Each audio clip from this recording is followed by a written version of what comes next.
District لیا تھانہ صدر کی حدود پولیس چوکی دیوان موڑ کے علاقہ واڑہ گشکوری دریائے سندھ میں سے غیر قانونی طریقہ سے مٹی نکال کر فروخت کی جانے لگی۔ ٹھیکیدار الیاس احمد اور اللہ نواز نامی شخص عرصہ دراز سے روزانہ کی بنیاد پر سینکڑوں ٹرالے مٹی کے نکال کر فروخت کر رہے ہیں۔ مقامی لوگوں کی ان کے خلاف درخواست دینے کے باوجود محکمہ کی جانب سے کوئی کارروائی نہ ہو سکی۔ جے نیوز ٹیم کو خبر موصول ہوتے ہی ٹیم نے درخواست گزار کے ہمراہ موقع پر چیک کیا۔ ٹھیکیدار الیاس اور 8 کس نامعلوم موقع پر سے فرار ہو گئے۔ پولیس ہیلپ لائن پر کال کرنے پر چوکی انچارج ASI عمر خان آئے اور کوئی ایکشن نہ لیتے ہوئے بات کو ٹال مٹول کر کے رفع کر دیا۔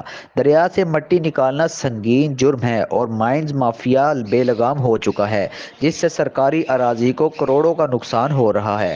محکمہ ایریگیشن کے افسران ہاتھ پر ہاتھ دھرے بیٹھے ہیں۔